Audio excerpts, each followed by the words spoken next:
Controlling, the net is empty, he throws it down, and in! He scored the goal!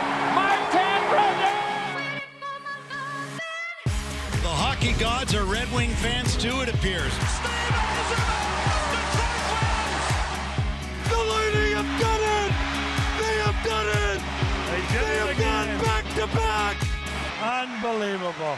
Welcome to Shut Your Five Hole and Listen. This is our first podcast of 2024. I'm Stephanie. And I'm Muffy. And we are not your average hockey podcast. We do things a little differently around here. Yes, we give you the news and we break our show down into 3 periods. So that first period, we get some news, but it's not just NHL news. We've got women's hockey news. We've got juniors news. If it is hockey, we talk about it. Absolutely. Period 2, we break down some rules for you. So if you're new to the game or just looking for a refresher, or even learning something new, because you and I have learned some new things we've shared before too. that is also true. And then the third period, anything goes. We talk about anything we want that is related to hockey. And this week we have something that is actually piggybacking off of our last episode's Anything Goes. So Yeah. should be a good episode. So Muffy, how are you doing in 2024? Hey, it's the new year. Things are rolling. We've got some exciting games to talk about. We do. Muffy and I actually rang in the new year at a hockey game, which I'm sure you're all shocked. Where else would we be? Where else would we be? We were at the Tampa Bay Lightning Montreal Canadiens game. It was one of the weirdest games I think I've attended in a really long time. Yeah, the Lightning started out real slow. Real slow. It was really boring. They did not look good. And it wasn't just boring because the Lightning didn't look good. It was just some games are kind of boring. And then what happened, Muffy? Well, then Montreal had the craziest goal of 2023. It may be of the 2000s. It may be since the NHL started. It was wild. So basically, there was what literally everyone in the arena thought was a stoppage of play, except the Montreal Canadiens goaltender, who noticed that though the ref had the whistle up to his mouth, he didn't actually blow the whistle. So the play did not stop. And then the Montreal goaltender, he, gestured to one of the players who then realized what was happening as well, while everyone else was standing around like, la, la, la, life is great. The Lightning goaltender, who was nowhere near the net. And Montreal scored an empty net goal. In the middle of the second period. It was wild. It was wild. They replayed it. They had to go to Toronto. It was nuts. It was. And it was a real goal. Never blew the whistle. Right. And Wild. when you and I were sitting there, we were kind of irritated about it. The fans were clearly irritated about it. There was nothing but booing. This riled up the team and got them back on track, and they ended up winning that game. And it ended up being a really great second half of the game once all this happened. But I was listening to some of the post-game press conferences, and both John Cooper and Steven Stamkos were talking about, it was the right call made on the ice. It was a strange thing to happen and all that. But that kind of shifted it into perspective too, when they were like, that's what happened. So it's a goal. It was a goal. It's also just one of those things that collectively, we all thought we heard a whistle that did not exist. It was wild. It was absolutely wild.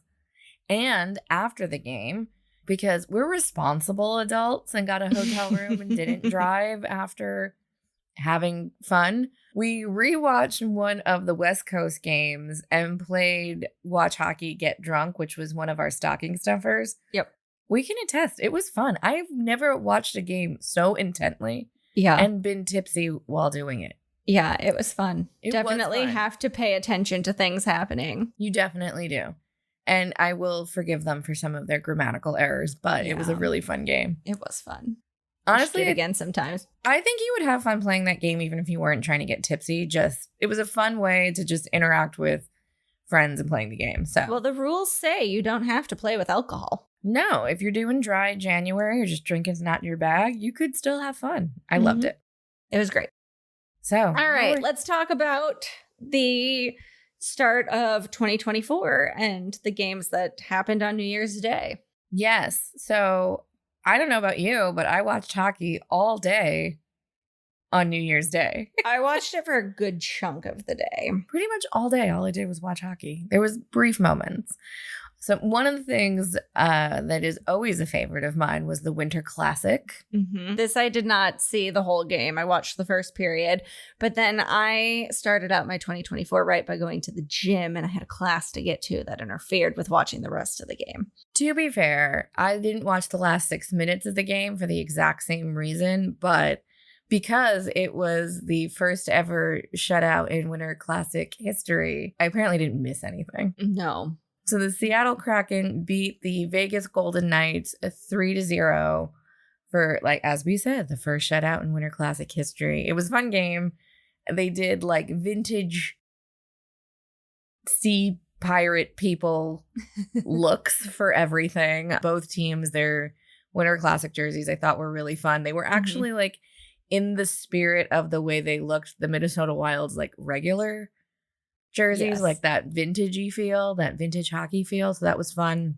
The game overall, I hate to say it, it was exciting if you were a Seattle Kraken fan, but from like just a hockey fan perspective, it was kind of a boring game.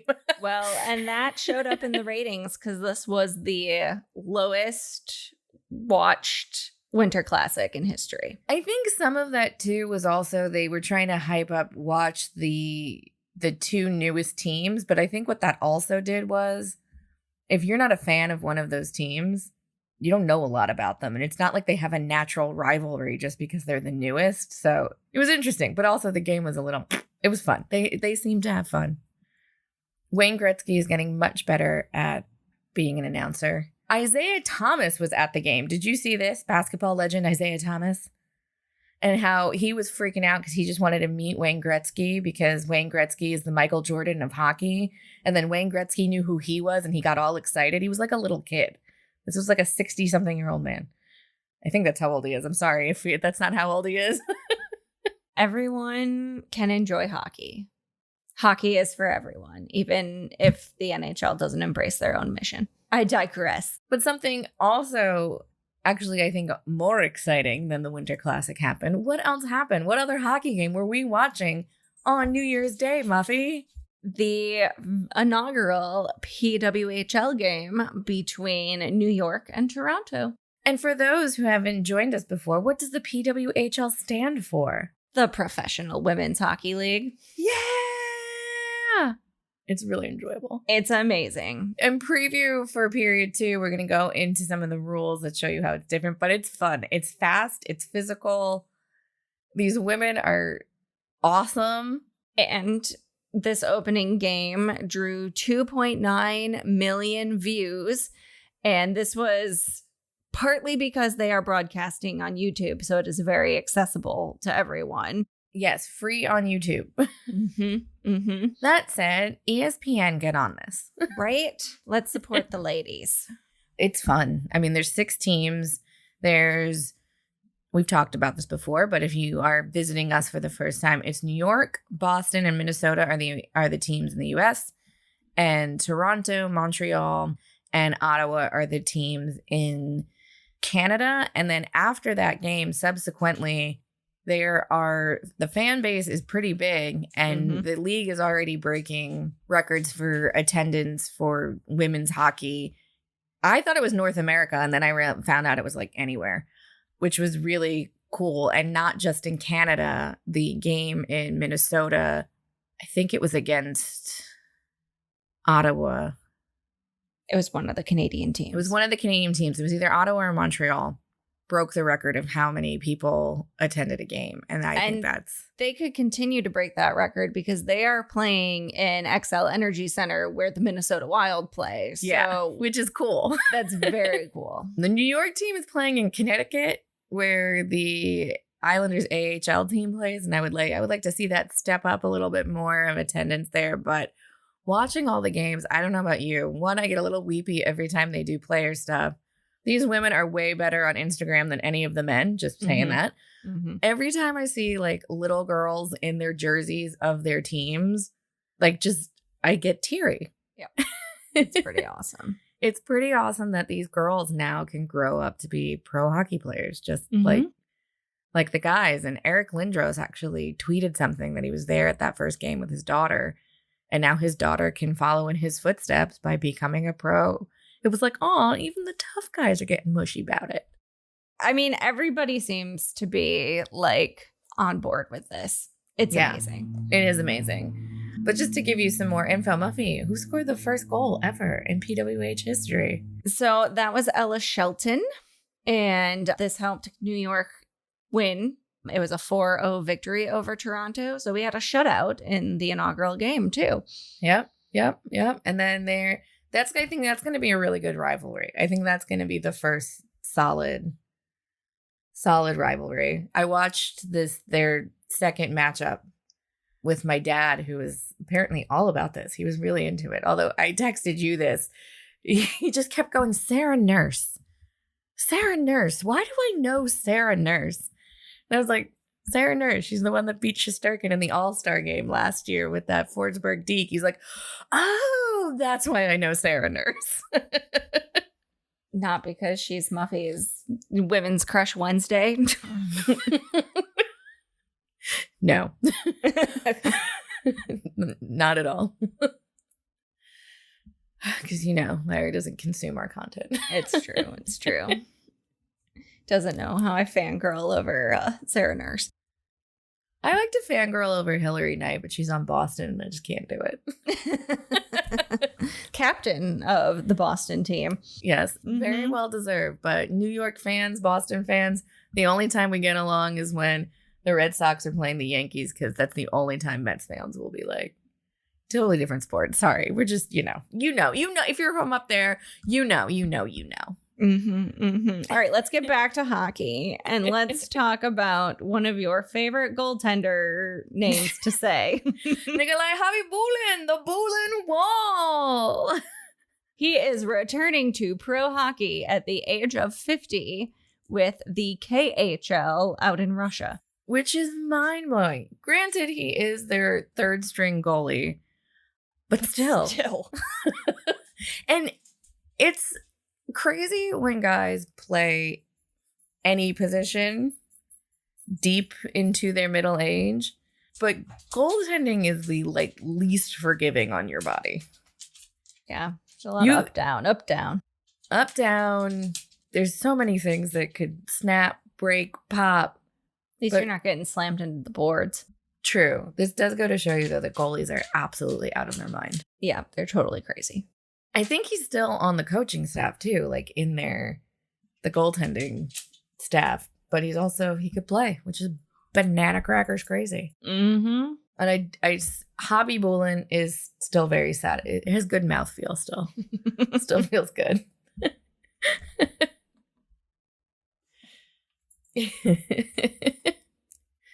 So what else is going on in international hockey news that also came very close to home? Well, the IIHF World Juniors just wrapped up, and this tournament was a little crazy too. Totally crazy. And why should you care about the World Juniors? Because these are your NHL stars of tomorrow. It is true. All right, Stephanie, tell us what happened to make this so crazy. Okay, so the craziest thing to me, we all know Canada, powerhouse in hockey. I think they've had 20 some odd World Juniors gold medals. They are by far, they go in every year as a favorite. Well, Canada gets eliminated by the Czech Republic, which I feel like the Czech Republic, they're due for having some really solid players again, because I feel like when late 90s, early 2000s, it was all about the Czechs. There's not a lot of them anymore. So they kicked out Canada, and this is the first time since 2019 that Canada did not medal. Yes. Which is bananas. And I know 2019 feels kind of close-ish, but it's a pattern of the powerhouse in the World Juniors not having consistency. And it kind of also goes along with, if you listen to a lot of commentators on the NHL, you've been seeing a lot lately about how the U.S. is really stepping up their game in like the players who are in the NHL, that the Americans are kicking everybody's ass. Well, we did it in the World Juniors too. Yep. The U.S. defeated Sweden to claim gold. Which is very exciting. Did feel a little bad for the Swedes, only because the World Juniors took place in Sweden. So, you had the home crowd there. But very excited that the U.S. took gold. It is exciting. I mean, we don't talk about hockey outside of the NHL a lot in the U.S., but we don't talk about Bruno.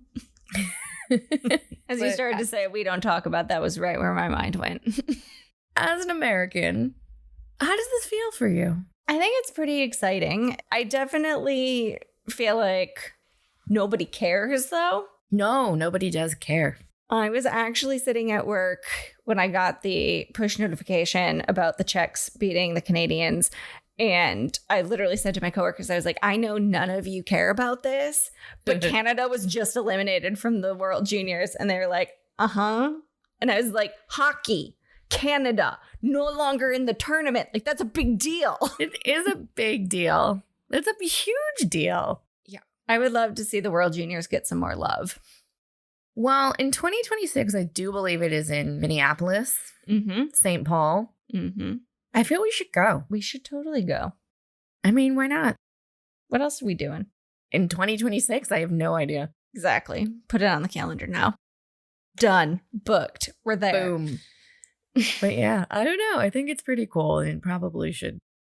It should get some more recognition. We should. I mean, outside of like the Olympics, amateur sports, which, you can argue whether or not the Olympic athletes are, a lot of the sports, they're still amateur athletes, which is amazing. Like, we should pay more attention. This is who's coming next. These are your first round draft picks. But yeah, so that's all the news we got for you this week. We'll close it out and we'll be right back with more. All right, we are back for period 2, our Learn the Basics period. And as Stephanie alluded to, we are going to talk about the PWHL and how some of the rules in this league differ from the NHL or other professional leagues, similarly to how we did with the Swedish Hockey League a couple episodes ago. So, Muffy, before we go into what's different, what's the same? 3 20-minute periods each. A 5-minute overtime period if the game is still tied at the end of 3 periods, and a shootout if the overtime doesn't result in a goal. Muffy, though, are the points the same? They are not. How do the points work?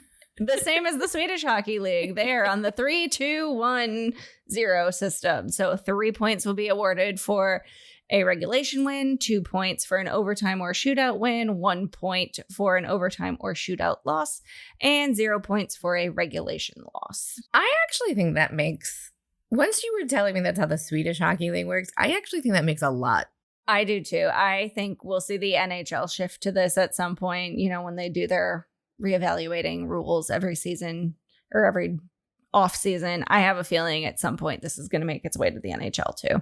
Yeah. The other thing that's different that made me very happy, but is slightly confusing if you're watching the women play in an arena that men also play, NHL or AHL men. The trapezoid does not exist. It does not. And we'll have to get into the trapezoid in probably our next episode. And Stephanie, you can talk about everything, all of your woes with the trapezoid. So that will be our next episode. The short version of that is the goalies can actually go in the corners and play the puck more. They're not trapped behind their little net. Yes. No trapezoid for the goaltender. The other thing that is definitely sparking interest with this league that is different from any other hockey league I know of is we've talked about the power play and the penalty kill before. If you don't know about that, go back and listen to our episode in season 1. We will break it down. But, typically when you have a power play, if your team scores on the power play, the other team gets their player back. Well, in the PWHL, if the team who is down a player on the penalty kill scores a shorthanded goal, they will still get their player back.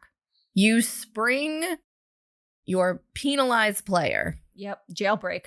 You jailbreak them. I think it's great. It incentivizes more offense, but it also, what it does is it gives the team on the power play more opportunity to score, because if the other team who's killing the penalty is trying so hard to spring their player out, that opens up the door for more fumbles, for them to take more risks, for the team on the power play to take advantage of those opportunities. It's really fun. One of the games I watched, it happened and it was fun and they got very excited. I have not actually seen it happen. I did not watch that game. But the game I was watching, I believe it was between Boston and maybe Montreal or Ottawa. Why are we having a hard time differentiating between Ottawa and Montreal? I don't know.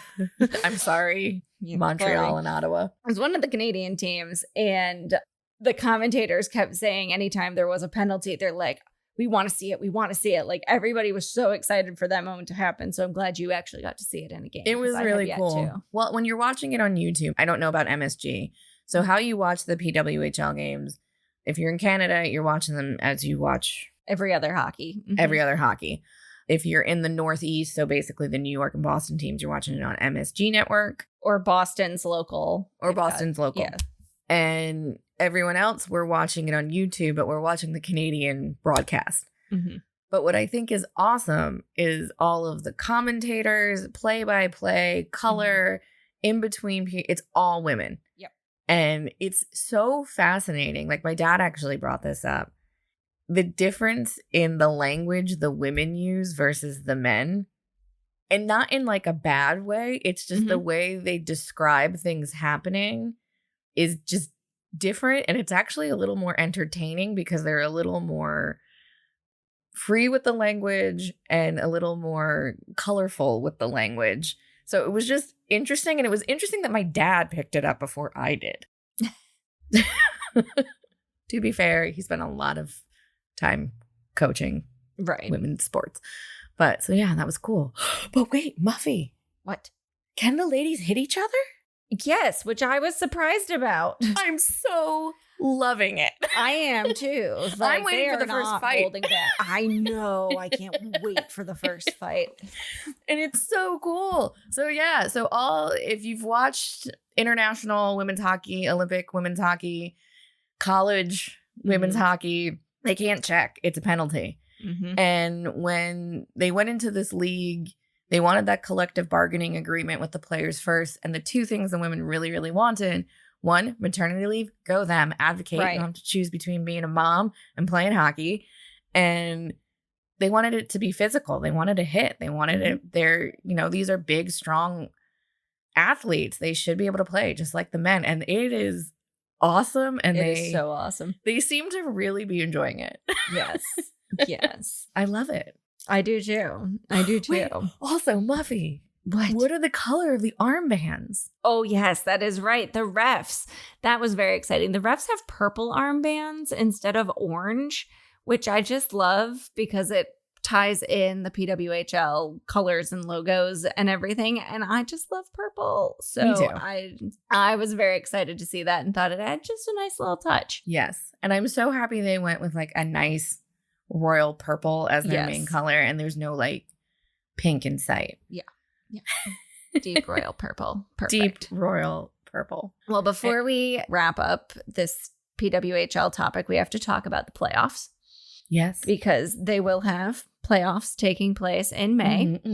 It will follow a typical bracket format with semifinals and championship series. With 6 teams, 4 will make it. And they will play in a best of 5 series, which is a little different from best of 7 that we see in the NHL. Do you know, and I'd have to go look this up, is it similar to like how you used to win the Stanley Cup back in the day when there was only 6 Yes, we can have some octopi thrown. Well, I guess not if it's a best of 5. 5, not kidding me, yeah. Never mind again. We answered our own question.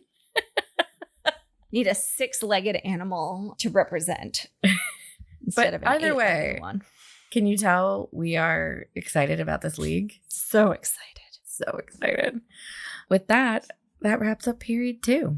We'll be right back. Okay, we are back for period 3, where anything goes. And this period 3 is it's piggybacking off of our last episode's period 3 where we were talking about defunct teams. And Muffy brought up the Quebec Nordiques. Yes. And how enthusiastic that fan base was when they came to that Detroit game. And the New York Times recently had an article about how Quebec still longs for its lost hockey team. And it got me thinking about how hockey, more so than any other sport besides soccer or football, if you're anywhere else but America, is so international and so tied up with identity that this article was just fascinating to me. So basically the net of the article was that the team was there around the time when the province of Quebec was voting on whether or not they wanted to secede from Canada and be their own country. And the first referendum happened right before they got the team, and it did not happen. And then so a lot of the passion for being Quebecois, which I know I'm not saying any of this correctly, despite the fact that, once upon a time I took a French class. No, I was going to say I made out with a boy who was well, all right then. Didn't learn anything. So all of that passion and fervor for like being separatists essentially got wrapped up in this hockey team. And they became super passionate about it. And the rivalry with Montreal became like crazy intense, because if you were a Nordiques fan and you were in Quebec City, you thought the people in Montreal were real French Canadians because they were a multicultural city and people there spoke English, and like they hated them and they really wanted this team to stay. And then it was becoming not financially viable.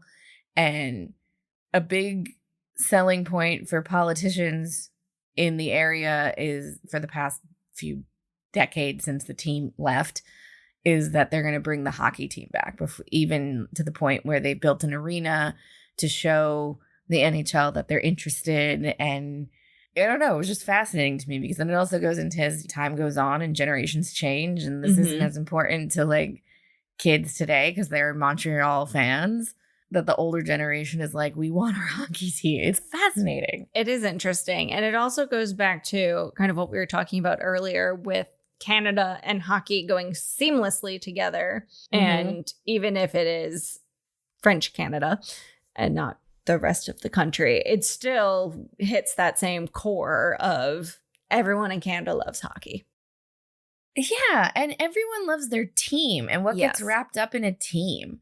Even though it wasn't big news here, like I saw the U.S. won the World Juniors, and I don't know, I had a little bit of pride for our boys. And it's like, there are not a ton of instances where I feel like tons of patriotic pride because we're such an interconnected world now. But sports is one of those places. Sports is definitely one of those places. And I mean, think of even where we live now, like Tampa Bay. What would Tampa Bay be without the Lightning? We're obsessed. It is true. Tampa Bay is the Lightning. It is true. I saw some social post about that you could clear the arena in Tampa by saying that you could clear the entire hockey arena in Tampa if you said the Tampa Bay Bucks were outside. And I was like, that's not true. That's not true. That's not true. No. I actually think it's the other way around. I think so too, especially in the current Bucks era. I mean, they made the playoffs, but barely. Yeah. We are a town obsessed with our hockey team. And it's not just here. I mean, think about how like the Arizona Coyotes are fighting so hard to keep their team. And other places, it's just so wrapped up in it. Like, it's also like, I don't know. It just got me thinking about sports and identity and all that fun stuff. So we'll put the link in the show notes for this, about the New York Times article about the Nordiques, and, hit us up with teams that make you feel closer to where you are, and like give you all the feels. And even when you like move, like it's like I live here. Both of us have this. We live in Tampa Bay now. Love the Tampa Bay Lightning, but you know, the Devils or the Red Wings are in town, we're change our alliance real fast. Change our alliance real fast. So I don't know. Any final thoughts on how sports can make you feel the feels about where you are? No, I think you got it. I like it. Cool. And that wraps up this episode. Episode 7, first of the new year. Very exciting, very exciting. And look at us being consistent. Yeah, look at that. Twice a month. We're doing it just for you guys. Mm-hmm. We hope you are enjoying it. We hope you are. Where can the good people find us? Well, we are on Facebook, Instagram, Twitter, Threads, and now Pinterest. Ooh. Because, needed somewhere to put our holiday stocking stuffers. So we have a nice little Pinterest board with our holiday stocking stuffers, and we'll connect some episodes there so you can find the information. But make sure you're following us on Pinterest now, too. You can always send us an email at shutyourfiveholepodcast@gmail.com, and we will get back to you. Share your thoughts. Share some hot goss with us. Yeah. And where can people find our actual podcast if they're, we are on search around all of the podcasting platforms. So if you are liking what you're hearing, it would really mean a lot to us if you gave us a 5-star review, wrote some things down of why you liked it, like actually wrote us a review. We would dig it. And share it with your friends. Yes. And follow us. Because if you follow us on whatever your preferred platform is, that's how people find us. And that's how more people will join our crew. Yes. And now Spotify even has a spot where you can ask questions on the episode and we can respond. So that's pretty cool. Mm-hmm. You should do that. You should. Hit us up. All right. And with that, we'll talk to you in a few weeks. Bye.